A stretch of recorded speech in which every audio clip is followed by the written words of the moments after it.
이게 이게 대체 뭐여? 왜 집 앞에 있는 것이여? 2024년 12월 어느 날 밤 눅눅한 지하방의 낡은 장판 위로 쏟아진 현금 뭉치가 펼쳐졌습니다. 고급진 황금빛 지폐들이 72세 박성길의 시야를 가득 채웠죠. 거북이 등껍질처럼 굳은 그의 손마디가 덜덜 떨리며 빳빳한 신권의 감촉을 흡습니다. 방 안엔 종이 잉크 냄새가 진동했어요. 성길은 숨을 헐떡이며 방금 전 집 앞에 놓였던 검은 가죽 가방을 내려다봤습니다. 가방에는 생명의 은혜라는 금색 글자가 새겨져 있었죠. 형광등 불빛 아래에서 반짝이는 지폐 다발들이 마치 꿈속 장면처럼 비현실적으로 느껴졌습니다. 이게 진짜인가? 내가 지금 꿈을 꾸는 건가? 성길은 떨리는 손으로 가방 안쪽에서 크림색 봉투를 꺼내 들었어요. 봉투 안에는 정갈한 필체로 쓰인 편지 한 장과 명함 한 장이 들어 있었습니다. 그의 눈가에 뜨거운 것이 차오르며 사흘 전 다리 밑에서 만난 노숙자의 창백한 얼굴이 뇌리를 스쳤죠. 전 재산 5만 원을 털어 그 사람에게 따뜻한 도시락과 약을 사줬던 그날이 떠올랐습니다. 대체 무슨 일이 있었던 걸까요? 이 이야기를 어디에서 듣고 계신지 댓글로 남겨주시면 그곳으로 수많은 복과 행운이 깃들기를 기원하겠습니다. 구독과 좋아요도 한 번만 눌러주시기를 간곡히 부탁드려요. 그럼 지금부터 이 놀라운 이야기를 시작하겠습니다. 2024년 12월 초 어느 날 새벽 차가운 안개가 자욱한 골목길에 녹슨 바퀴 소리가 울려 퍼졌습니다. 72세 박성길이 폐지 수레를 끌며 천천히 걸어가고 있었죠. 찢어진 장갑 사이로 스며드는 칼바람이 관절염으로 부은 손가락 마디마디를 파고들었어요. 아이고, 오늘따라 바람이 더 매섭네. 그는 잠시 멈춰서서 입김을 불어 손을 녹였습니다. 새벽 4시 30분, 거리는 아직 깊은 어둠에 잠겨 있었죠. 성길은 익숙한 걸음으로 첫 번째 목적지인 편의점 뒤편 재활용 쓰레기장으로 향했어요. 쓰레기장 앞에 도착하자 박스와 신문지가 쌓여있는 모습이 보였습니다. 오늘은 제법 괜찮은데? 성길은 수레를 세우고 허리를 굽혀 박스를 하나씩 집어들었어요. 손등에 굳은 살이 박힌 그의 손이 능숙하게 박스를 펼치고 분류했죠. 골판지 박스는 왼쪽, 신문지는 오른쪽으로 차곡차곡 쌓아 올렸습니다. 20분쯤 지났을까요? 수레가 조금씩 채워지기 시작했어요. 그때 출근길 직장인 한 명이 급하게 골목을 지나갔습니다. 남자는 성길의 수레를 발견하고는 코를 막으며 빠르게 몸을 피했죠. 에휴, 아침부터.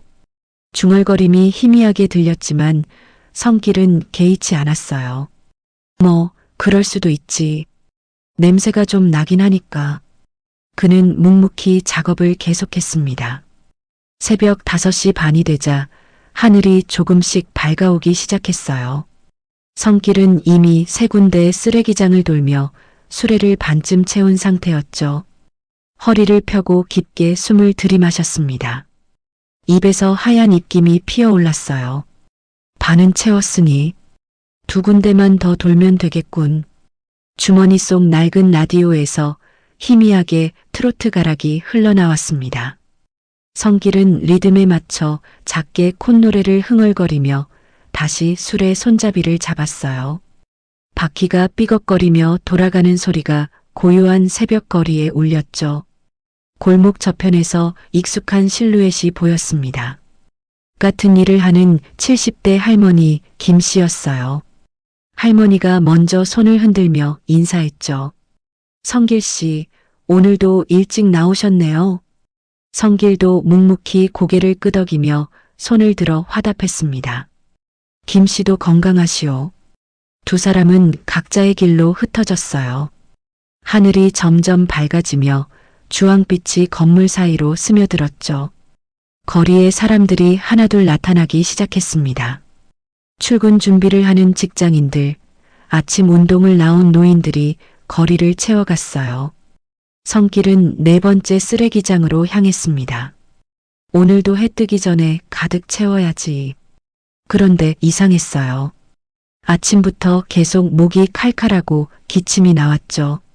성길은 손등으로 입을 가리며 콜록콜록 기침을 했습니다. 감기라도 걸렸나? 약을 좀 사 먹어야 하나? 하지만 약값을 생각하니 발걸음이 무거워졌어요. 그는 고개를 저으며 다시 수레를 끌었습니다. 새벽 6시 성길의 하루는 이제 막 시작되었죠. 그런데 오늘따라 몸이 유난히 무겁게 느껴졌습니다.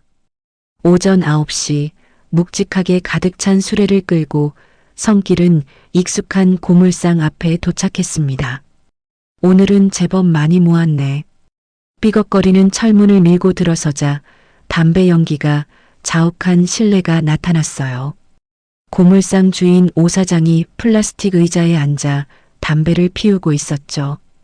50대 중반의 오 사장은 성길을 힐끗 보더니 턱으로 저울 쪽을 가리켰습니다. 거기다 부어요. 무심한 목소리였어요. 성길은 묵묵히 수레에서 폐지를 꺼내 저울 위에 올리기 시작했습니다. 박스, 신문지, 잡지가 차곡차곡 쌓여 올라갔죠. 오늘은 좀 나온 것 같은데. 저울의 붉은 숫자판이 깜빡이며 무게를 표시했어요. 22kg. 오 사장은 담배를 입에 문 채 계산기를 두드렸습니다. 딱딱딱 버튼 소리가 고물상 안에 울렸죠. 25,000. 오 사장이 구겨진 만원권 2장과 5,000원권 1장을 내밀었어요. 성길은 조심스럽게 지폐를 받아들었습니다. 낡은 갈색 지갑을 꺼내 펼쳤죠. 지갑 안에는 며칠 전부터 모아둔 25,000원이 들어있었어요. 오늘 받은 돈을 더하니 정확히 5만원이 되었습니다. 이제 5만원. 약값은 되겠군. 성길은 지갑을 접어 주머니 깊숙이 넣었어요. 고물상을 나서는 그의 발걸음이 평소보다 무거웠죠. 밖으로 나오자 따뜻한 햇살이 얼굴을 비쳤습니다. 하지만 성길의 몸은 점점 더 나른해지고 있었어요. 사흘째네. 기침이, 목이 칼칼하고 따갑게 느껴졌죠. 이마에 손을 대보니 평소보다 뜨거운 것 같았습니다. 약국에 가야겠어. 이러다 큰일 나겠군. 성길은 빈 수레를 끌며 약국 방향으로 걸음을 옮겼어요. 횡단보도 앞에서 신호를 기다렸습니다. 초록불이 켜지자 천천히 횡단보도를 건너기 시작했죠. 그런데 갑자기였어요. 목구멍 깊은 곳에서 뭔가 치밀어 오르는 느낌이 들었습니다. 콜록, 콜록콜록. 심한 기침이 터져나왔어요. 성길은 횡단보도 한가운데서 멈춰서서 손으로 입을 가렸습니다. 기침이 멈추지 않았죠. 지나가던 행인들이 성길을 피해 빠르게 걸어갔어요. 어휴, 저 할아버지 괜찮으신가? 누군가의 작은 목소리가 들렸습니다. 하지만 아무도 멈춰 서지 않았죠. 성길은 가쁜 숨을 몰아쉬며 겨우 기침을 진정시켰어요. 에휴, 이게 보통이 아닌데. 그때 옆에서 목소리가 들렸습니다. 할아버지, 괜찮으세요? 20대로 보이는 젊은 여성이 걱정스러운 눈빛으로 성길을 바라보고 있었어요. 깔끔한 정장 차림의 직장인 같았죠. 성길은 손을 저으며 고개를 끄덕였습니다. 괜찮소, 괜찮아. 그냥 감기 기운이 좀 있어서. 여성은 잠시 망설이다가 가방에서 물티슈를 꺼내 건넸어요. 이거라도 쓰세요. 병원은 가보셨어요? 고맙소. 지금 약 사러 가는 길이요. 성길이 물티슈를 받아들자 여성은 안심한 듯 고개를 끄덕이고 발걸음을 옮겼습니다. 성길은 물티슈로 입가를 닦으며 다시 걷기 시작했어요. 착한 아가씨네. 약국은 여기서 2블록만 더 가면 나왔습니다. 성길은 한 걸음 한 걸음 천천히 걸었죠. 몸이 천근만근처럼 무거웠어요. 약 먹고 하루만 쉬면 나아지겠지. 그런데 약국 가는 길목에 청계천 다리가 보였습니다. 다리 밑으로 이어지는 계단이 눈에 들어왔죠. 성길이 다리 앞을 지나가려는 순간이었어요. 희미하게 신음소리가 들려왔습니다. 성길은 청계천 다리 앞에서 걸음을 멈췄습니다. 희미하게 들려오는 소리에 귀를 기울였죠. 뭐지? 저게 무슨 소리야? 쌕쌕거리는 기침 소리와 함께 낮게 깔리는 신음이 다리 밑에서 올라왔어요. 성길은 약국 방향을 한번 바라봤습니다. 하지만 발이 그쪽으로 떨어지지 않았죠. 다시 한번 신음소리가 들려왔어요. 이번엔 더 또렷하게 들렸습니다. 누가 쓰러진 건가? 성길은 망설이다가 천천히 다리 밑으로 이어지는 계단 쪽으로 방향을 틀었어요. 시멘트 계단이 어둡고 음침하게 아래로 뻗어 있었죠. 난간을 붙잡고 조심스럽게 한 계단 한 계단 내려갔습니다. 계단은 총 15개였어요. 내려갈수록 습기 찬 냄새와 함께 퀴퀴한 공기가 코를 찔렀죠. 마지막 계단을 내려서자 다리 밑 어두운 공간이 눈앞에 펼쳐졌습니다. 희미한 빛 속에서 무언가가 움직이는 게 보였어요. 성길은 눈을 가늘게 뜨고 그쪽을 바라봤죠. 낡은 회색 담요에 웅크린 채 누워있는 사람의 형체가 드러났습니다. 저기 누가 있어? 성길은 천천히 그쪽으로 다가갔어요.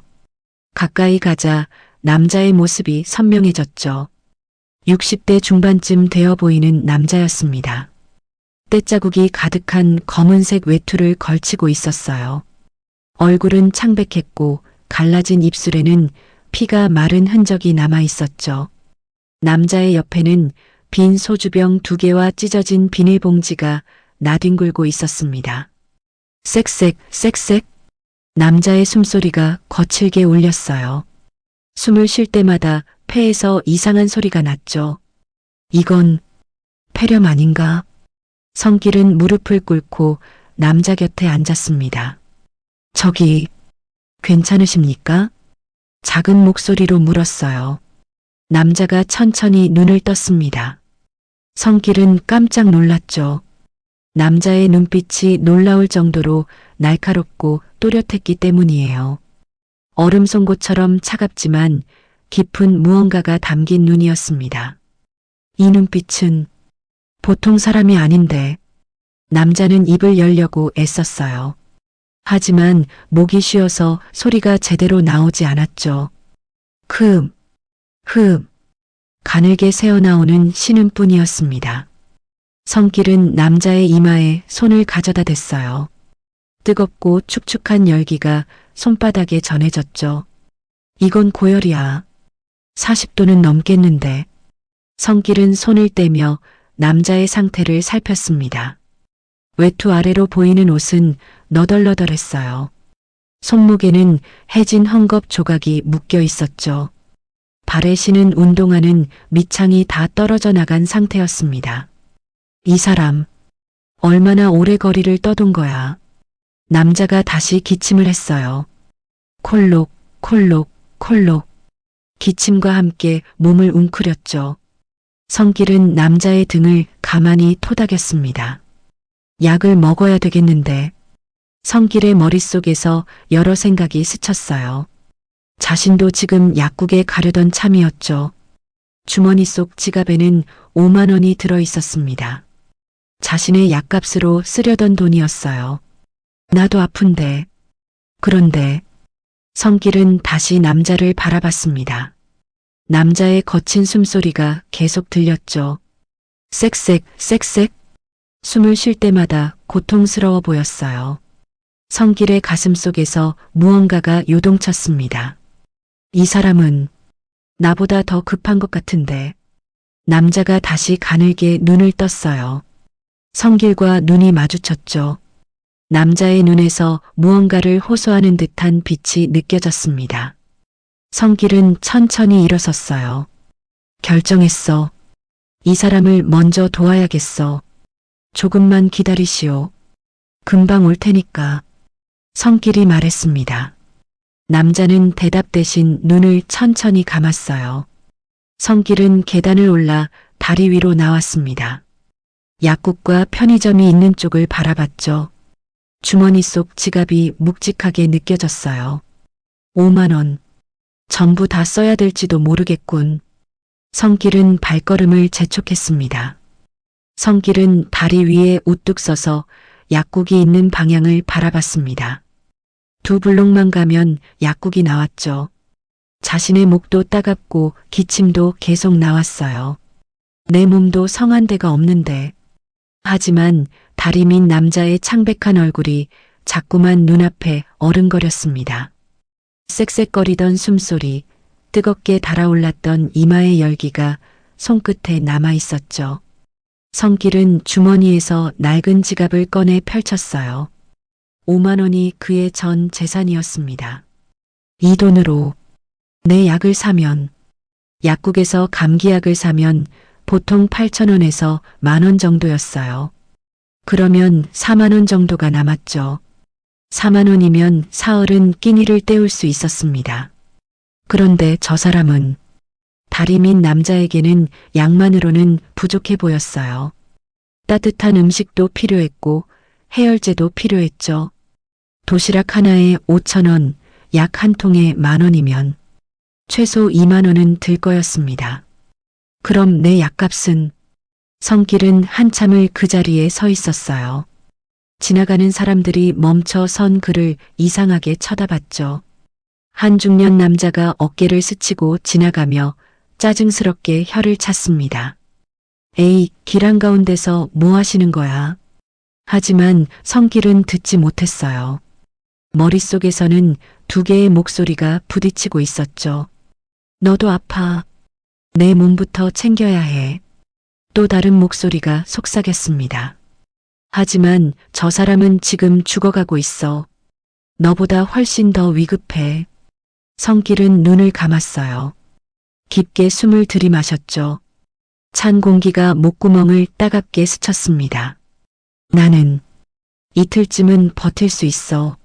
하지만 저 사람은, 그는 눈을 떴어요. 마음의 결정이 선 것 같았죠. 성길은 지갑을 다시 주머니에 넣으며 발걸음을 옮겼습니다. 하지만 약국이 아닌 반대 방향이었어요. 편의점 간판이 보였죠. 먼저 따뜻한 것부터 사야겠어. 성길은 편의점 유리문을 밀고 들어섰습니다. 띵동, 입구 센서에서 경쾌한 소리가 났어요. 카운터에 있던 20대 남자 점원이 무심한 표정으로 성길을 쳐다봤습니다. 성길의 낡은 옷차림과 거친 손을 훑어보는 시선이었죠. 뭐, 익숙해. 이런 눈빛은. 성길은 개의치 않고 도시락 코너로 향했어요. 유리 진열장 안에 여러 종류의 도시락이 놓여 있었습니다. 불고기 도시락, 제육 도시락, 김치찌개 도시락. 성길은 그 중에서 가장 따뜻해 보이는 김치찌개 도시락을 집어들었죠. 가격표를 보니 5,500원이었어요. 이걸로 하자. 국물이 있으니까 목 넘김도 좋을 거야. 냉장고에서 생수 한 병도 꺼냈습니다. 1,500원이었죠. 카운터로 가서 도시락을 내밀었어요. 데워주시오. 점원은 대답 없이 도시락을 받아 전자레인지에 넣었습니다. 윙, 전자레인지가 돌아가는 소리가 편의점 안에 울렸어요. 2분 30초가 지나자 딩하는 소리와 함께 완료 신호가 났죠.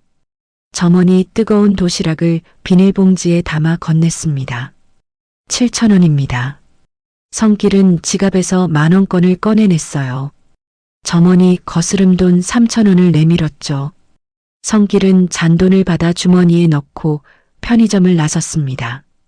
비닐봉지에서 김치찌개의 구수한 냄새가 솔솔 풍겨 나왔어요. 이제 약국에 가야지. 약국은 편의점에서 한 블록 떨어진 곳에 있었습니다. 성길은 천천히 걸어가며 비닐봉지를 꼭 쥐었어요. 도시락의 따뜻한 온기가 손에 전해졌죠. 약은 얼마나 들까? 약국 문을 열고 들어서자 하얀 가운을 입은 50대 여자 약사가 보였습니다. 어서 오세요. 어디가 불편하세요? 종합감기약 주시오. 열도 나고 기침도 심한 것 같으니 해열제도 같이 들어간 걸로. 약사는 고개를 끄덕이며 선반에서 약 가방을 꺼냈어요. 이 약이 좋습니다. 12,000원입니다. 성길은 지갑을 열었죠. 남은 돈은 43,000원이었어요. 12,000원을 내면 31,000원이 남았습니다. 이걸로 며칠을 버텨야 하나. 하지만 성길은 망설이지 않았어요. 약사에게 돈을 건넸죠. 감사하오. 약 봉지를 받아든 성길은 약국을 나섰습니다. 이제 주머니 속엔 31,000원만 남았어요. 전 재산 5만 원 중 거의 절반을 쓴 셈이었죠. 괜찮아. 이걸로 충분해. 성길은 다시 청계천 다리 쪽으로 발걸음을 옮겼습니다. 비닐봉지와 약봉지를 양손에 하나씩 들고 천천히 걸었어요. 다리가 가까워질수록 마음이 조급해졌죠. 아직 거기 계실까? 괜찮으실까? 성길의 발걸음이 빨라졌습니다. 성길은 청계천 다리 앞에 다시 섰습니다. 계단으로 이어지는 입구가 보였죠. 그는 양손에 든 비닐봉지와 약봉지를 다시 한번 꼭 쥐었어요. 아직 있을까? 천천히 계단을 내려가기 시작했습니다. 시멘트 계단이 차갑게 느껴졌죠. 하나, 둘, 셋. 15번째 계단을 내려서자 어두운 다리 밑 공간이 나타났어요. 성길은 눈을 가늘게 뜨고 안쪽을 살폈습니다. 회색 담요가 보였죠. 그리고 그 아래 웅크린 남자의 모습도 보였어요. 다행이다. 아직 있네. 성길은 조심스럽게 남자에게 다가갔습니다. 남자는 여전히 담요를 뒤집어 쓴 채 거친 숨을 몰아쉬고 있었어요. 쌕쌕, 쌕쌕. 폐에서 나는 금속성 소리가 더욱 심해진 것 같았죠. 성길은 무릎을 꿇고 남자 옆에 앉았습니다. 비닐봉지를 바닥에 내려놓고 남자의 어깨를 가볍게 흔들었어요. 저기, 일어나 보시오. 음식을 좀 가져왔소. 남자가 천천히 눈을 떴습니다. 흐릿한 눈빛이었지만 성길을 알아보는 것 같았어요. 입술이 미세하게 움직였죠. 하지만 소리는 나오지 않았습니다. 성길은 비닐봉지에서 도시락을 꺼냈어요. 플라스틱 뚜껑을 열자 김이 모락모락 피어올랐습니다. 김치찌개의 구수하고 매콤한 냄새가 다리 밑 공간에 퍼졌죠. 빨간 국물 위로 두부와 돼지고기가 보였어요. 밥도 한쪽에 담겨 있었습니다. 남자의 눈이 커졌어요. 놀람과 의아함이 동시에 스치는 표정이었죠. 이게 나를 위한 건가? 남자의 눈빛에서 그런 물음이 읽혔습니다. 성길은 말없이 도시락을 남자 앞으로 밀어놓았어요. 그리고 비닐봉지에서 생수도 꺼내 함께 놓았죠. 약봉지도 남자가 볼 수 있게 옆에 두었습니다. 천천히 드시오. 목이 메니까 조금씩. 남자는 떨리는 손으로 도시락을 집어들었어요. 손가락에 힘이 없어서 도시락이 기울었죠. 성길이 재빨리 받쳐주었습니다. 남자는 일회용 숟가락을 집어 국물을 떠올렸어요. 천천히, 아주 천천히 입으로 가져갔죠. 후루룩. 국물을 마시는 소리가 고요한 공간에 울렸습니다. 남자의 얼굴에 미세한 변화가 일어났어요. 꽁꽁 얼어붙었던 표정이 조금씩 풀리는 것 같았죠. 성길은 그 모습을 조용히 지켜봤습니다. 천천히, 천천히 드셔. 남자가 2숟가락, 3숟가락을 계속 떴어요. 국물만 마시다가 두부 한 조각도 건져 먹었죠. 하지만 5번째 숟가락을 뜨려던 순간이었습니다. 콜록, 콜록, 콜록. 갑자기 기침이 터져 나왔어요. 남자는 몸을 웅크리며 심하게 기침했죠. 도시락이 바닥에 떨어질 뻔했습니다. 성길이 재빨리 도시락을 받아 옆에 놓았어요. 그리고 남자의 등을 가만히 토닥토닥 두드렸습니다. 괜찮소, 괜찮아. 천천히 숨 쉬시오. 등을 두드리는 성길의 손길이 부드러웠어요. 마치 어린아이를 다루듯 조심스러웠죠. 남자의 기침이 조금씩 잦아들었습니다. 거친 숨을 몰아쉬며 남자가 고개를 들었어요. 성길과 눈이 마주쳤죠. 천천히. 조금씩만 드시오. 급하게 먹으면 체하오. 성길이 손짓으로 천천히 먹으라는 신호를 보냈습니다. 남자는 고개를 끄덕이며 다시 숟가락을 집었어요. 이번엔 더 작은 양을 떠서 조심스럽게 먹었죠. 한 숟가락, 또 한 숟가락. 10분쯤 지났을까요? 남자는 도시락의 절반 정도를 먹었습니다. 국물은 거의 다 마셨고 두부와 고기도 몇 조각 먹었어요. 밥도 반쯤 먹었죠. 남자는 숟가락을 내려놓고 잠시 숨을 고르며 쉬었습니다.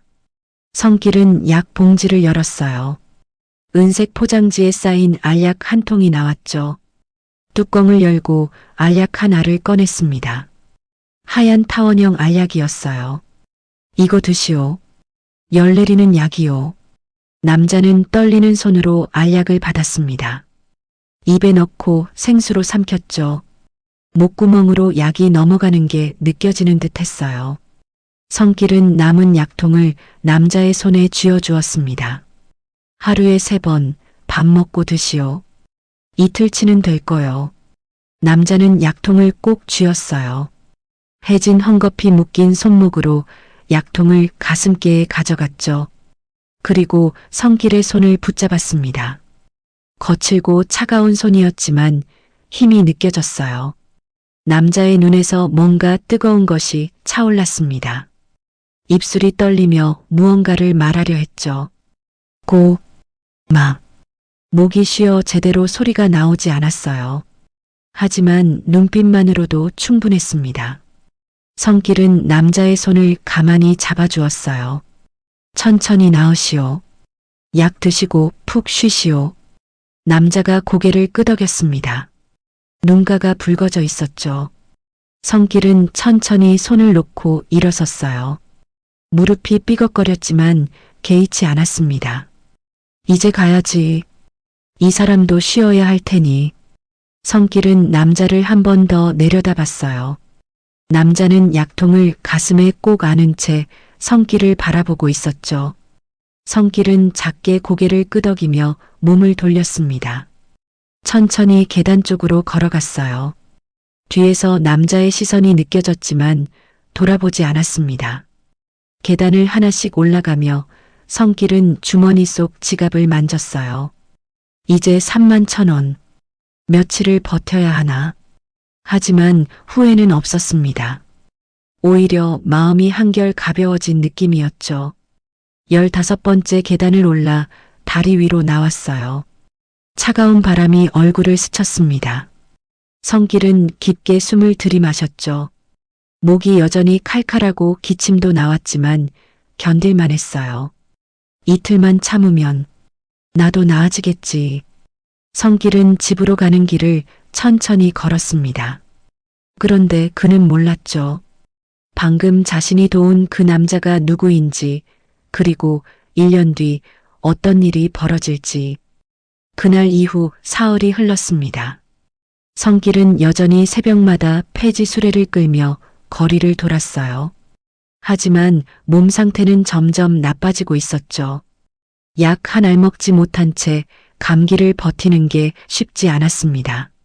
첫째 날 아침 성길은 평소보다 1시간 늦게 일어났어요. 몸이 천근만근처럼 무거웠죠. 에휴, 일어나야 하는데. 억지로 몸을 일으켜 폐지 수레를 끌고 나갔습니다. 기침은 더 심해졌고 목소리도 쉰 듯 갈라졌어요. 둘째 날 오전 고물상에 폐지를 가져갔을 때였죠. 오 사장이 성길의 얼굴을 보더니 눈살을 찌푸렸습니다. 성길 영감님, 안색이 왜 그래요? 완전 누렇잖아요. 괜찮소? 그냥 좀 피곤해서.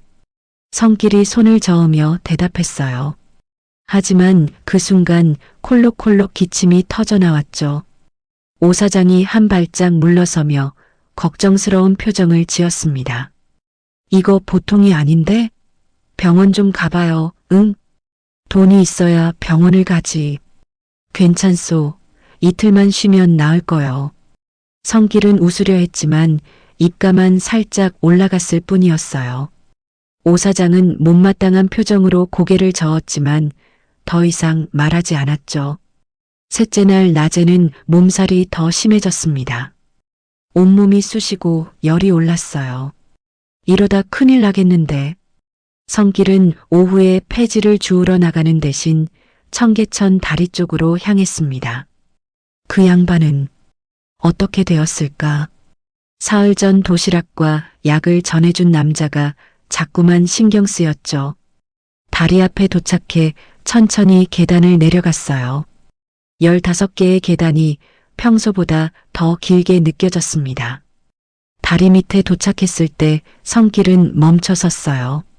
아무도 없었습니다. 사흘 전 남자가 누워있던 그곳에는 낡은 회색 담요만 구겨진 채 놓여 있었죠. 빈 도시락 용기와 약 봉지가 담요 옆에 나란히 놓여 있었어요. 떠났구나. 성길은 천천히 그곳으로 다가가 담요를 집어들었습니다. 접어서 돌 위에 가지런히 놓았죠. 빈 약 봉지를 보니 알약이 모두 소진된 것 같았어요. 약을 다 먹었네. 그럼 좀 나아졌겠지. 성길은 작게 미소 지었습니다. 어디론가 무사히 갔었기를 바라는 마음이 들었죠. 부디 건강하시길. 작게 중얼거린 성길은 다리 밑을 떠났어요. 계단을 올라오는데 다리가 후들거렸습니다. 오늘은 일찍 들어가서 쉬어야겠어. 성길은 지하방으로 향했죠.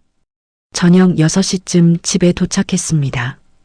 좁고 눅눅한 지하방의 문을 열자 곰팡이 냄새가 코를 찔렀어요. 성길은 신발을 벗고 안으로 들어가 주전자에 물을 올렸습니다. 냉장고를 열어보니 라면 1개가 남아 있었죠.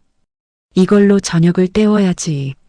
물이 끓자 라면을 넣고 끓였어요. 파란 냄비에서 김이 모락모락 피어올랐습니다.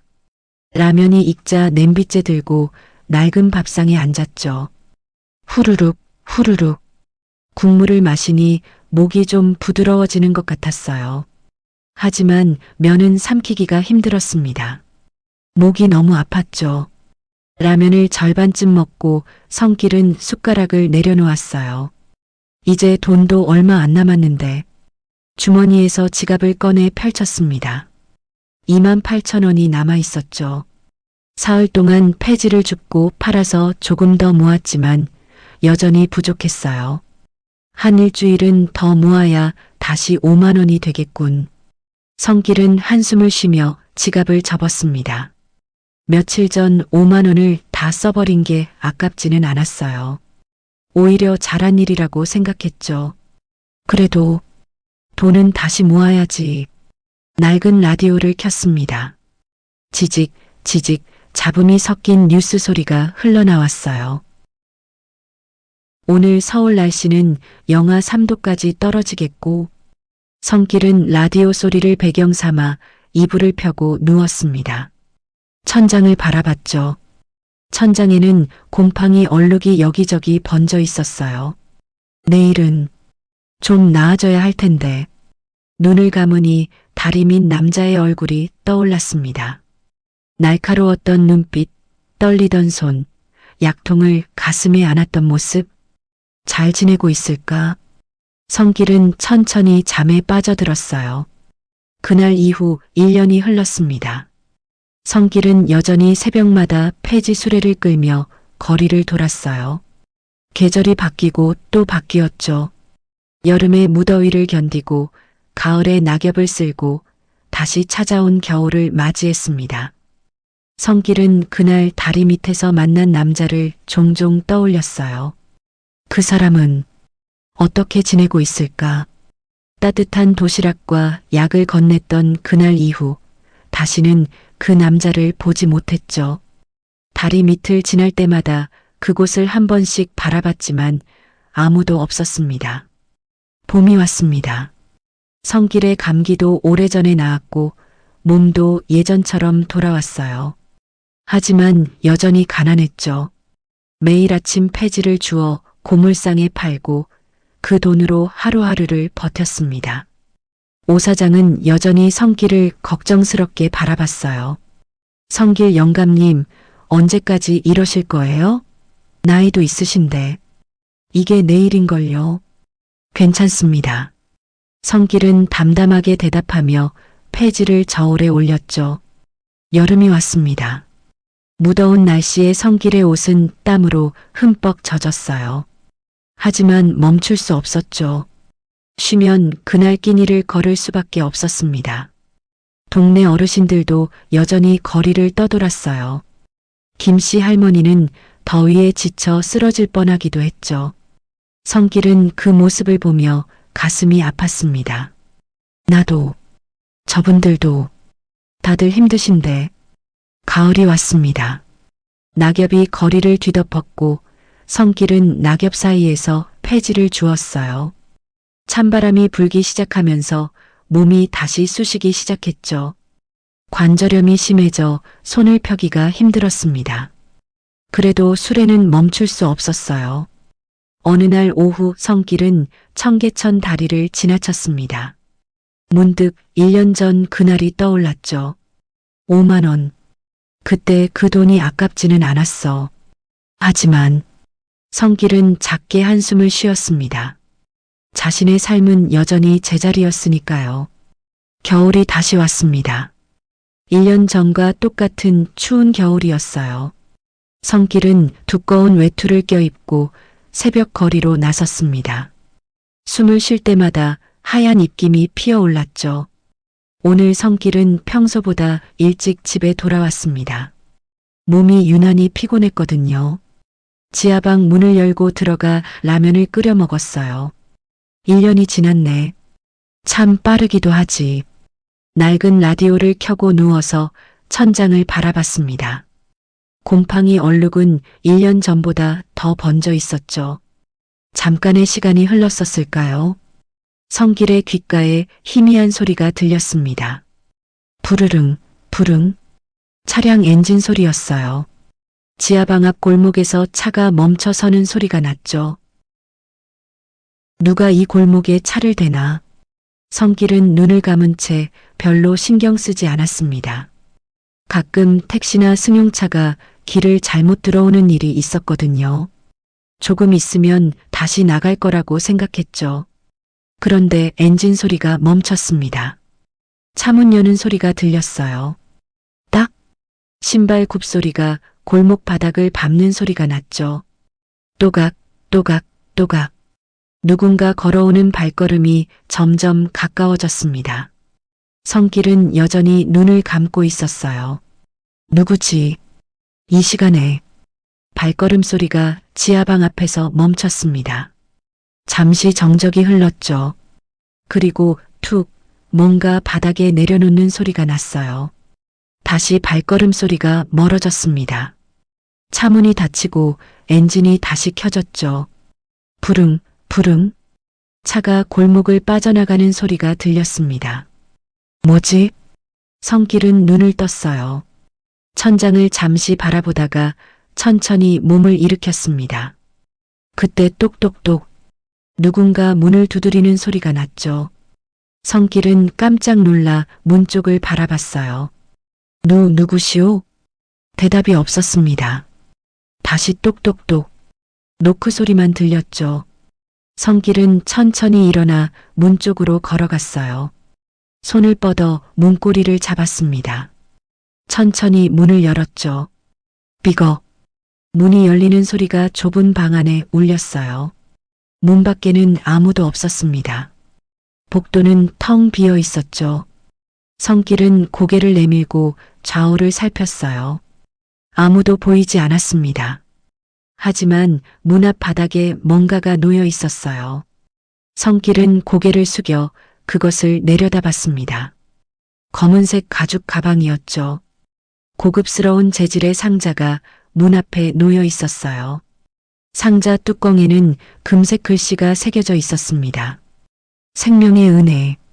성길의 눈이 커졌습니다. 성길은 복도로 나와 좌우를 살폈습니다. 왼쪽 복도 끝까지 아무도 없었어요. 오른쪽도 마찬가지였죠. 계단 쪽을 바라봤지만 발소리조차 들리지 않았습니다. 대체 누가 이걸 두고 간 거지? 성길은 고개를 갸우뚱하며 다시 문 앞의 가방을 내려다봤어요. 검은 가죽으로 된 가방은 형광등 불빛을 받아 은은하게 빛났죠. 금색 글씨 생명의 은혜가 또렷하게 눈에 들어왔습니다. 성길은 천천히 무릎을 굽혔어요. 양손으로 가방을 들어 올리려 했죠. 생각보다 훨씬 무거웠습니다. 성길은 힘을 주어 가방을 들어 올렸어요. 가방의 무게가 팔에 묵직하게 느껴졌죠. 이게 뭐가 들었길래 이렇게 무거워. 가죽 재질도 만져보니 보통 물건이 아니었어요. 부드럽고 고급스러운 촉감이었죠. 이런 건 평생 처음 만져보는데. 성길은 가방을 가슴께에 안고 방 안으로 들어섰습니다. 뒤로 돌아 발로 문을 밀어 닫았어요. 딸깍 문이 닫히는 소리가 났죠. 방 안은 여전히 어두웠습니다. 성길은 천천히 걸어가 형광등 스위치를 켰어요. 찌직 형광등이 깜빡이더니 하얀 불빛이 방 안을 채웠죠. 성길은 낡은 장판 위에 무릎을 꿇고 앉았습니다. 조심스럽게 가방을 바닥에 내려놓았어요. 가방이 장판에 닿으며 둔탁한 소리가 났죠. 툭! 성길은 잠시 가방을 바라봤습니다. 금색 글씨가 형광등 불빛에 반짝였어요. 생명의 은혜. 대체 무슨 뜻이지? 떨리는 손을 뻗어 가방의 잠금 장치를 만졌습니다. 작은 금속 걸쇠가 양쪽에 달려 있었죠. 성길은 숨을 깊게 들이마셨어요. 왼쪽 걸쇠를 눌렀습니다. 딸각. 작은 소리와 함께 걸쇠가 풀렸어요. 오른쪽 걸쇠도 눌렀죠. 딸각. 두 걸쇠가 모두 풀렸습니다. 성길은 잠시 망설였어요. 열어도 되는 건가? 이거. 하지만 호기심을 참을 수 없었습니다. 천천히 지퍼를 손으로 잡았죠. 조심스럽게 옆으로 열었어요. 지퍼가 열리는 찌익 소리가 났습니다. 그리고 그 순간이었어요. 성길의 눈이 휘둥그레졌습니다. 입이 저절로 벌어졌죠. 이게 가방 안에는 현금 다발이 빼곡히 들어 있었습니다. 깔끔하게 포장된 5만원권 지폐 묶음들이 줄지어 놓여 있었어요. 초록빛 지폐들이 형광등 불빛을 받아 반짝였죠. 100장씩 묶인 듯한 다발들이 가지런히 쌓여 있었습니다.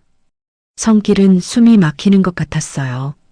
심장이 쿵쿵쿵 요란하게 뛰었죠. 이게 진짜 돈인가? 손을 떨며 현금 다발 하나를 집어들었습니다. 묵직한 무게가 손에 전해졌어요. 지폐의 빳빳한 감촉이 손가락 끝에 느껴졌죠. 새 돈 특유의 종이 잉크 냄새가 코끝에 스쳤습니다. 성길은 다발을 두 손으로 감싸 쥐었어요. 이건 진짜야. 진짜 돈이야. 다발을 다시 가방에 내려놓고 개수를 세어보려 했습니다. 하나, 둘, 셋.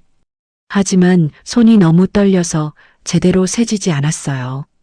5개를 세었나, 6개를 세었나 헷갈렸죠. 성길은 손을 무릎 위에 올려놓고 심호흡을 했습니다. 후. 가슴이 너무 빨리 뛰어서 숨쉬기가 힘들었어요. 진정해. 진정하라고. 하지만 진정이 되지 않았습니다. 평생 한 번도 이런 큰 돈을 본 적이 없었거든요. 1000만 원도 한꺼번에 본 적이 없는데 이건 도대체 얼마나 되는 거죠? 다시 가방 안을 들여다봤어요. 현금 다발들 사이로 뭔가 다른 게 보였습니다. 크림색 봉투였죠. 성길은 떨리는 손을 뻗어 봉투를 집어들었어요. 부드러운 종이 재질의 봉투였습니다. 봉투 앞면에는 아무것도 쓰여 있지 않았어요. 뒷면을 보니 금색 밀랍으로 봉인되어 있었죠. 편지인가? 성길은 봉투를 들고 한참을 망설였습니다. 손이 계속 떨렸어요. 이 안에 뭐가 들어있을까? 봉투를 귀에 대보기도 했죠. 하지만 아무 소리도 들리지 않았습니다. 성길은 다시 가방을 내려다봤어요. 빼곡히 쌓인 현금 다발들이 그대로 있었죠. 이게 대체 무슨 일이지? 갑자기 1년 전 일이 떠올랐습니다. 다리 밑에서 만난 그 남자. 창백한 얼굴, 날카로운 눈빛, 떨리던 손. 도시락과 약을 건넸던 그 순간이 생생하게 떠올랐어요. 설마 그 사람이? 하지만 그럴 리가 없었죠. 그 사람은 노숙자였어요. 이렇게 큰 돈을 줄 수 있는 사람이 아니었죠. 아니야. 그럴 리 없어. 성길은 고개를 저었습니다. 하지만 생명의 은혜라는 글귀가 계속 신경 쓰였어요. 자신이 그 사람의 생명을 살렸다고 할 수는 없지만 도움을 준 건 맞았죠. 혹시 정말 그분이? 성길은 다시 봉투를 바라봤습니다. 이 안에 답이 있을 것 같았어요. 떨리는 손으로 봉투를 들어 올렸죠. 엄지손가락으로 밀랍 봉인을 조심스럽게 눌렀습니다. 딱 밀랍이 부러지며 봉인이 풀렸어요. 성길은 봉투 입구를 열었습니다. 안을 들여다보니 하얀 종이가 접혀 있는 게 보였죠. 천천히 종이를 꺼냈어요. 편지였습니다. 정갈한 필체로 빼곡히 쓰인 글씨가 보였어요. 성길은 안경을 찾아 썼습니다. 낡은 돋보기 안경이었죠. 안경을 쓰고 편지를 펼쳤어요. 형광등 불빛 아래에서 글자들이 또렷하게 보였습니다. 첫 줄을 읽기 시작했죠. 박성길 선생님께. 성길의 손이 다시 떨리기 시작했습니다. 성길은 떨리는 손으로 편지를 펼쳤습니다. 낡은 돋보기 안경 너머로 정갈한 필체의 글자들이 보였어요. 형광등 불빛 아래에서 천천히 읽기 시작했죠. 박성길 선생님께. 먼저 이렇게 편지를 쓰게 된 것을 양해해 주십시오. 저는 김진택이라고 합니다. 1년 전 청계천 다리 밑에서 선생님의 도움을 받은 사람입니다. 성길의 눈이 커졌어요. 역시 그분이었구나. 편지를 계속 읽어 내려갔습니다. 저는 20년 전 태성건설이라는 중견 건설회사의 대표였습니다. 작은 회사였지만 직원 150명과 함께 성실하게 일했습니다. 그러던 어느 날 함께 회사를 키워온 동업자 최준호가 저를 배신했습니다. 그는 회사 자금 30억 원을 횡령한 뒤 모든 죄를 제게 뒤집어 씌웠습니다. 성길은 숨을 멈추고 편지를 읽었어요. 30억? 그런 큰 돈을. 저는 순식간에 횡령범이 되었습니다. 경찰 조사를 받고 법정에 섰지만 아무도 제 말을 믿지 않았습니다. 최준호가 조작한 서류와 증거들은 완벽했습니다. 1심에서 징역 15년을 선고받았고 항소와 상고도 모두 기각되었습니다. 성길의 손에 힘이 들어갔어요. 편지를 쥔 손이 하얗게 변했죠. 억울하게 15년이나 감옥에 있는 동안 제 인생은 무너졌습니다. 아내는 이혼을 요구했고 대학생이던 아들은 저를 아버지로 인정하지 않았습니다. 회사는 파산했고 집과 재산은 모두 압류당했습니다. 저는 감옥에서 15년을 보냈습니다. 형기를 다 채우고도 억울함을 풀기 위해 5년을 더 싸웠습니다. 성길은 편지를 읽으며 가슴이 먹먹해졌어요. 20년. 그 긴 세월을. 3년 전 마침내 재심에서 무혐의 판결을 받았습니다. 진짜 범인 최준호의 횡령 사실이 밝혀진 것입니다. 하지만 그때는 이미 모든 게 늦었습니다. 아내는 10년 전에 세상을 떠났고 아들은 연락조차 받지 않았습니다. 저를 도와주던 변호사도 돌아가셨고 옛 동료들도 다 흩어졌습니다. 성길의 눈가에 뜨거운 것이 차올랐어요. 손등으로 눈가를 닦았죠. 저는 갈 곳이 없었습니다. 무혐의 판결을 받았지만 보상금은 터무니없이 적었고 일자리를 구할 수도 없었습니다. 65세의 전과자를 누가 받아주겠습니까? 저는 거리로 나앉았습니다. 하루하루를 연명하며 죽기만을 기다렸습니다. 성길은 편지를 잠시 내려놓았어요. 깊게 숨을 들이마셨죠. 이런 사연이. 다시 편지를 집어들고 읽었습니다. 그러던 어느 날 저는 청계천 다리 밑에 쓰러졌습니다. 고열과 폐렴으로 더 이상 몸을 가눌 수 없었습니다. 이대로 죽는 것도 나쁘지 않다고 생각했습니다. 아무도 찾지 않을 제 죽음이 차라리 편할 것 같았습니다. 성길의 손이 다시 떨렸어요. 그런데 선생님께서 오셨습니다. 따뜻한 도시락과 약을 들고 다리 밑까지 내려오신 선생님. 선생님의 거친 손이 제 등을 토닥일 때 저는 깨달았습니다. 아직 이 세상에는 따뜻한 사람이 남아있다는 것을, 포기하지 말아야 한다는 것을. 성길은 1년 전 그 순간을 떠올렸어요. 다리 밑에 어두운 공간, 떨리던 남자의 몸. 그때 그분이 그런 생각을 하셨구나. 선생님께서 주신 약을 먹고 이틀을 쉬었습니다. 열이 내리고 기운이 조금 돌아왔을 때 저는 결심했습니다. 다시 한번 싸워보기로. 20년 전 저와 함께 일했던 동료 박정수를 찾아갔습니다. 그는 지금 작은 설계사무소를 운영하고 있었습니다. 편지는 계속 이어졌어요. 정수는 저를 보자마자 눈물을 흘렸습니다. 제 억울함을 믿어준 유일한 친구였습니다. 그는 그동안 모아둔 돈 5천만 원을 선뜻 빌려주었습니다. 저는 그 돈으로 변호사를 고용해 최준호를 상대로 민사소송을 냈습니다. 최준호는 20년 동안 횡령한 돈으로 사업을 키웠고 지금은 중견기업인이 되어 있었습니다. 성길은 주먹을 불끈 쥐었어요. 나쁜 놈. 소송은 1년이 걸렸습니다. 하지만 결국 승소했습니다. 법원은 최준호에게 10억 원의 배상금을 지급하라고 판결했습니다. 제가 잃은 것에 비하면 턱없이 적은 금액이지만 그래도 다시 시작할 수 있는 돈이었습니다. 성길의 심장이 빠르게 뛰었어요. 10억 원. 선생님, 이 모든 것이 선생님 덕분입니다.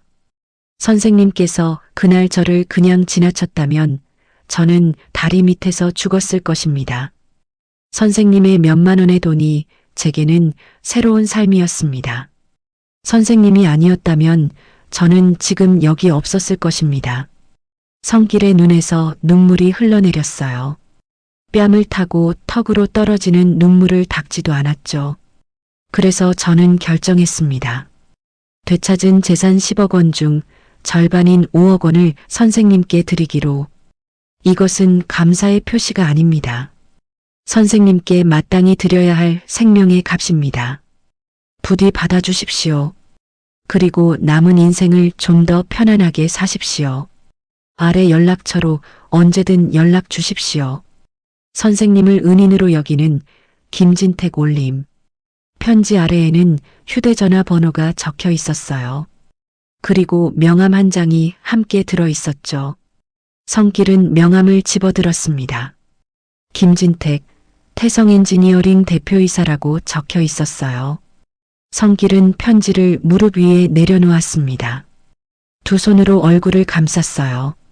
어깨가 들썩이며 울음이 터져나왔죠. 72년을 살며 이런 일은 처음이었습니다. 자신의 작은 선행이 누군가의 인생을 바꿨다는 사실이 믿기지 않았어요. 5억 원이라는 큰 돈도 놀라웠지만 더 놀라운 건 김진택이라는 사람의 진심이었죠. 성길은 한참을 울었습니다. 눈물이 멈추지 않았어요. 얼마나 지났을까요? 성길은 천천히 손을 내리고 편지를 다시 집어들었습니다.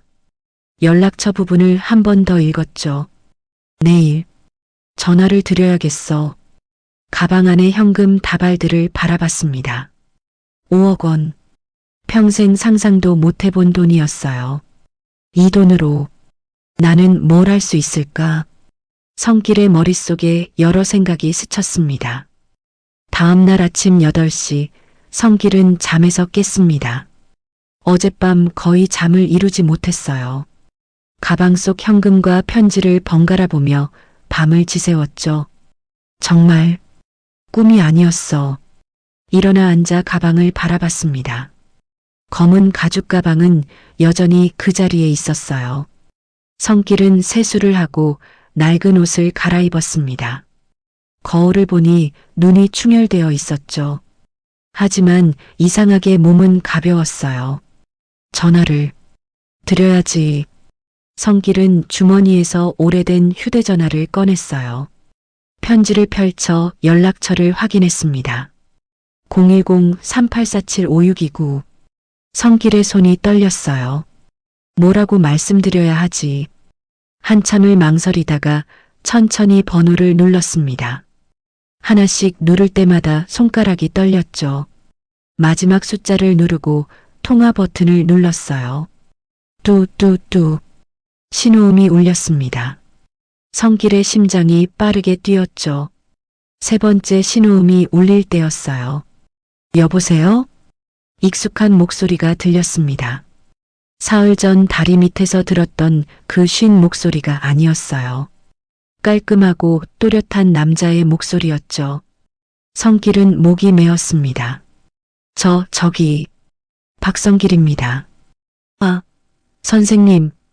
전화기 너머로 반가움이 가득한 목소리가 터져나왔어요. 전화 주셔서 정말 감사합니다. 어젯밤 잘 주무셨습니까? 진택의 목소리에서 진심 어린 기쁨이 느껴졌죠.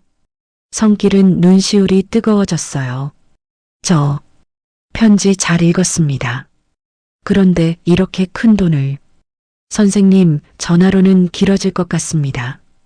오늘 시간 괜찮으시면 뵙고 싶은데 어떠십니까? 성길은 잠시 망설였습니다. 하지만 거절할 이유가 없었죠. 네, 좋습니다.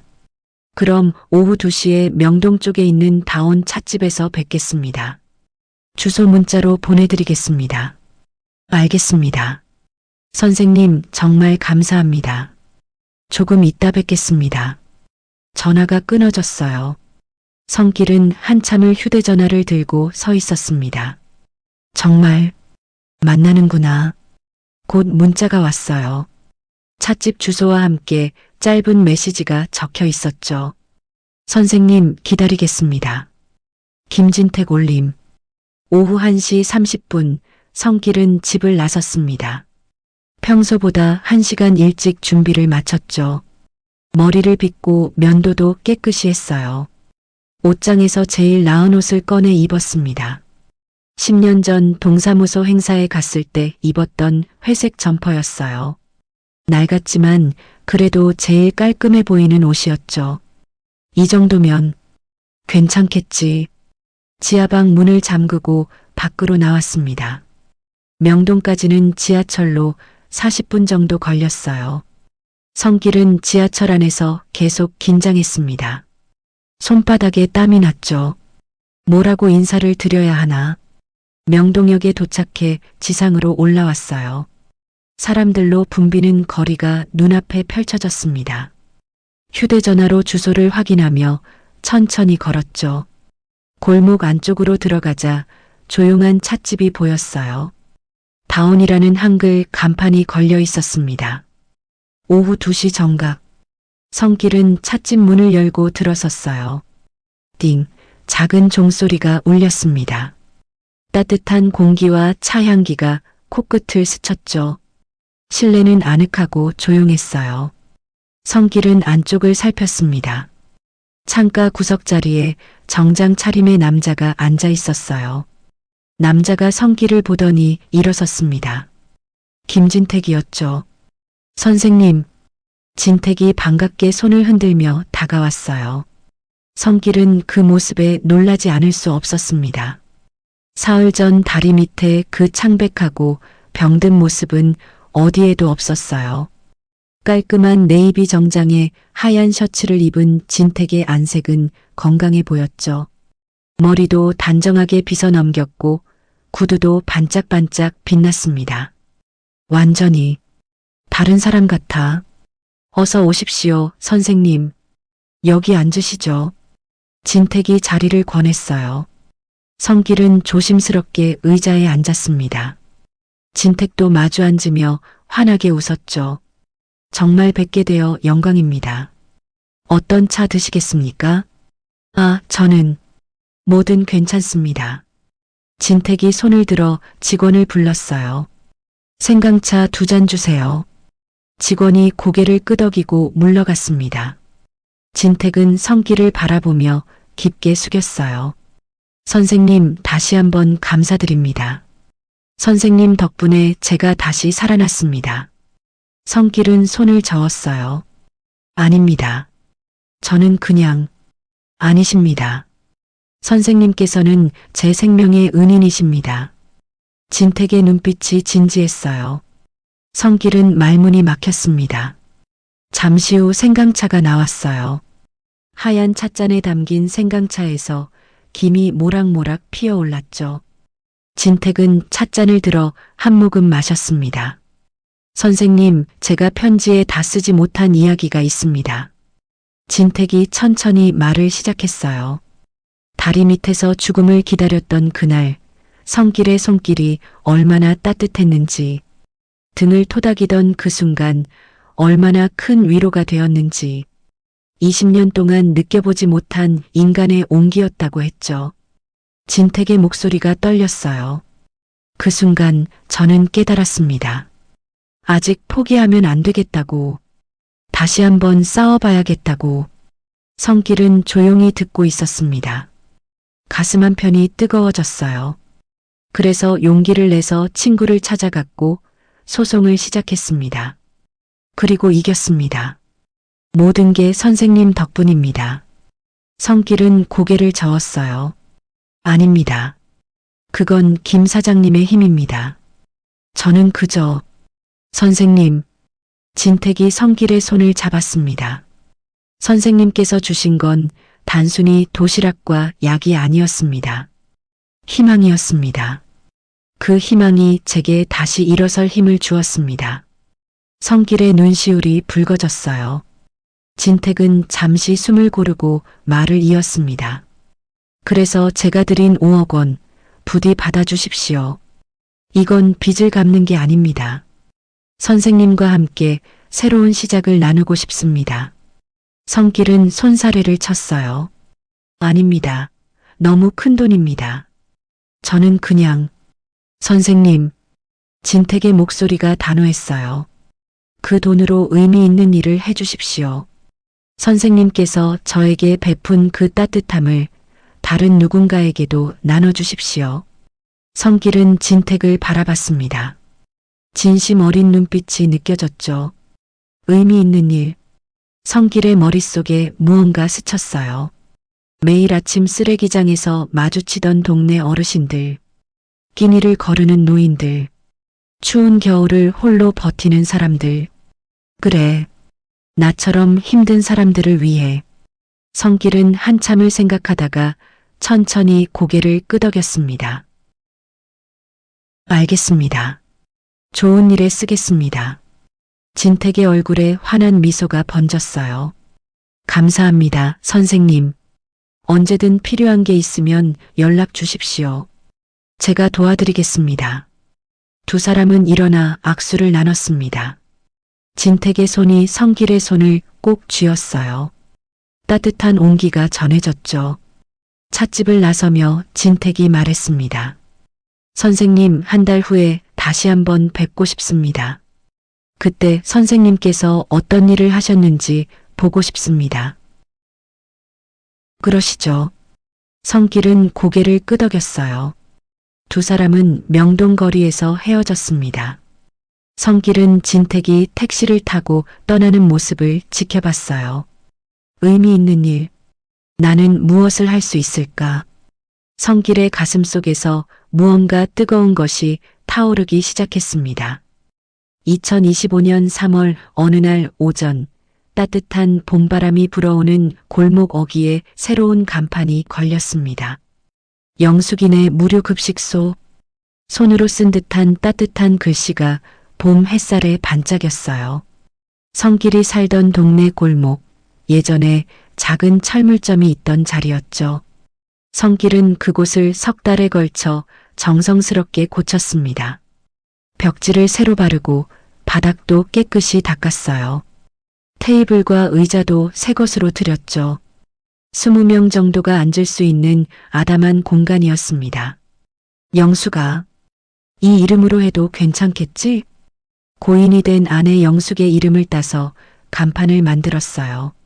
30년 전 세상을 떠난 아내였지만 성길의 가슴속엔 여전히 살아있었죠. 주방에서는 동네 아주머니 2명이 분주하게 움직이고 있었습니다. 50대의 김씨 아주머니와 60대의 박씨 아주머니였어요. 두 분 모두 자원봉사로 나선 분들이었죠. 김씨 아주머니가 큰 솥에서 국밥을 저으며 말했습니다. 성길 씨, 오늘은 소고기 국밥이에요. 어르신들 좋아하실 거예요. 성길은 주방 문 앞에 서서 고개를 끄덕였어요. 고맙습니다, 김씨. 덕분에 이렇게 좋은 음식을 대접할 수 있어요.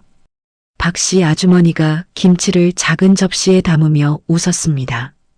우리가 고마운 게 아니라 성길 씨가 대단하신 거죠. 이렇게 좋은 일을 하시다니. 아닙니다. 저도 도움을 받았으니 나눠야죠. 성길의 얼굴에 잔잔한 미소가 번졌어요. 1년 전만 해도 폐지를 주우며 하루하루 건사했던 자신이 이런 일을 하게 될 줄은 꿈에도 몰랐죠. 하지만 김진택과의 만남이 모든 것을 바꿔놓았습니다. 시계를 보니 오전 11시가 가까워지고 있었어요. 성길은 현관문 쪽으로 걸어가 문고리를 잡았습니다. 이제 문을 열어야지. 11시 정각. 딸각, 문이 열렸어요. 따뜻한 봄바람이 급식소 안으로 스며들었죠. 성길은 문 앞에 서서 골목을 바라봤습니다. 벌써 몇몇 어르신들이 천천히 걸어오고 있었어요. 가장 먼저 도착한 건 70대 할머니였습니다. 폐지를 주울 때 자주 마주치던 김씨 할머니였죠. 어머, 성길 씨. 정말 문을 열었네요. 어서 오십시오, 김씨. 안으로 들어오세요. 김씨 할머니는 신기한 표정으로 급식소 안을 둘러봤어요. 와, 여기 정말 깨끗하네. 이게 다 성길 씨가 하신 거예요? 네, 여기 앉으세요. 따뜻한 국밥 드릴게요. 할머니가 자리에 앉자 성길은 주방으로 가서 국밥을 담았습니다. 김이 모락모락 나는 국밥 그릇을 조심스럽게 들고 나왔죠. 김치와 물도 함께 가져다 놓았어요. 맛있게 드세요. 할머니는 국자로 국물을 떠마셨습니다. 눈이 동그래지더니 환하게 웃었죠. 어머, 이거 진짜 맛있어요. 고기도 이렇게 많이. 성길은 미소 지으며 다시 현관 쪽으로 갔어요. 어르신들이 하나둘 들어오기 시작했습니다. 평소 쓰레기장에서 보던 할아버지, 공원 벤치에서 자주 보던 할머니, 모두 성길이 아는 얼굴들이었어요. 다들 오셨구나. 성길은 한 분 한 분 맞이하며 자리를 안내했습니다. 주방에서는 김씨, 박씨 아주머니가 계속 국밥을 담아냈죠. 금방 테이블이 어르신들로 가득 찼어요. 그때 익숙한 목소리가 들렸습니다. 성길 영감님. 문 앞에 고물상 오사장이 서 있었어요. 놀란 표정으로 급식소 안을 둘러보고 있었죠. 성길은 반갑게 손을 흔들었습니다. 오사장님, 어서 오세요.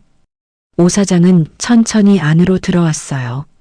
성길에게 다가와 손을 잡았죠. 영감님, 이게 대체 어떻게 된 일이에요? 소문은 들었는데 직접 보니까 정말 대단하네요. 제가 좋은 인연을 만나서요. 앉으세요. 국밥 드릴게요. 오 사장은 자리에 앉으며 계속 고개를 저었어요. 아니, 얼마 전까지만 해도 폐지 주우시던 분이 정말 세상 일은 알 수 없네요. 성길은 국밥을 가져다 오 사장 앞에 놓았습니다. 오 사장은 국물을 한 숟가락 뜨더니 감탄했죠. 우와, 이거 진짜 맛있는데요? 여기 매일 하는 거예요? 네, 매일 점심, 저녁 시간 운영합니다. 오 사장은 고개를 끄덕이며 밥을 먹기 시작했어요. 급식소 안은 어르신들의 이야기 소리로 북적였습니다. 오랜만에 따뜻한 밥을 먹는 기쁨이 얼굴마다 가득했어요. 성길은 그 모습을 지켜보며 가슴이 벅차올랐죠. 이거였구나. 김 사장님이 말씀하신 의미 있는 일이. 점심시간이 한창 무르익을 무렵이었어요. 급식소 문이 다시 열렸습니다. 깔끔한 네이비 정장 차림의 남자가 들어섰죠. 김진택이었습니다. 성길은 깜짝 놀라 일어섰어요. 김 사장님. 진택은 환하게 웃으며 급식소 안을 둘러봤습니다. 어르신들이 국밥을 먹으며 행복한 표정을 짓고 있는 모습을 천천히 살폈어요. 선생님, 정말 멋진 일을 하셨습니다. 진택이 성길에게 다가와 손을 잡았죠. 성길은 얼떨떨한 표정으로 대답했어요. 아닙니다. 김 사장님 덕분입니다. 진택은 고개를 저었습니다. 제가 드린 건 돈이었지만 선생님께서 만드신 건 희망입니다. 정말 감동입니다. 두 사람은 주방 뒤편으로 잠시 자리를 옮겼어요. 진택이 서류 봉투를 꺼내 성길에게 건넸습니다. 선생님, 이건 제가 약속드린 운영비입니다. 앞으로 매달 지원하겠습니다. 성길은 손사래를 쳤어요. 아닙니다. 이미 충분히 받았는걸요. 선생님, 진택의 목소리가 단호했습니다. 이건 제 의무입니다. 선생님께서 시작하신 이 일이 계속되도록 돕는 게 제가 할 일입니다. 성길은 진택의 진심 어린 눈빛을 보며 천천히 고개를 끄덕였어요. 감사합니다. 두 사람은 다시 홀로 나왔습니다. 점심시간이 끝나갈 무렵이었죠. 어르신들이 하나둘 일어서며 인사를 건넸어요. 성길 씨, 정말 고맙습니다. 내일도 올게요. 할아버지, 덕분에 오랜만에 배불리 먹었어요. 성길은 한 분 한 분 배웅하며 손을 흔들었습니다.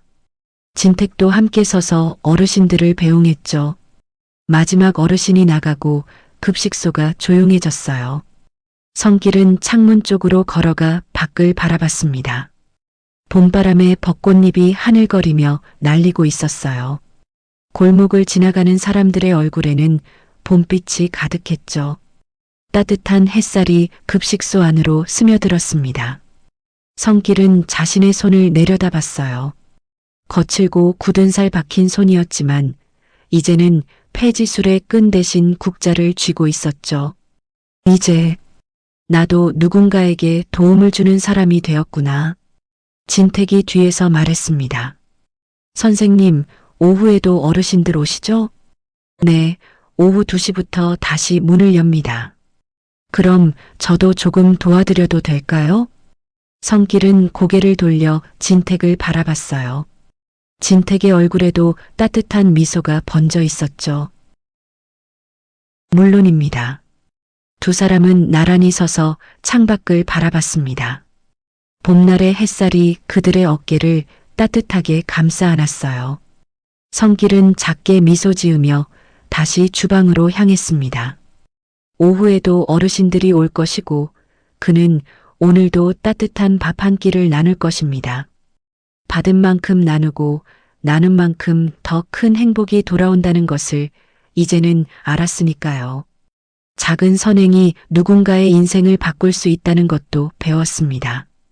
그리고 그 선행이 다시 자신에게 돌아와 더 많은 사람들을 행복하게 만드는 기적도 경험했죠. 여러분은 어떻게 생각하시나요? 작은 친절 하나가 세상을 바꿀 수 있다고 믿으시나요? 댓글로 여러분의 생각을 들려주세요. 그리고 이 따뜻한 이야기가 더 많은 분들께 전해질 수 있도록 구독과 좋아요 부탁드립니다. 여러분의 하루도 따뜻한 기적으로 가득하기를 바랍니다. 감사합니다.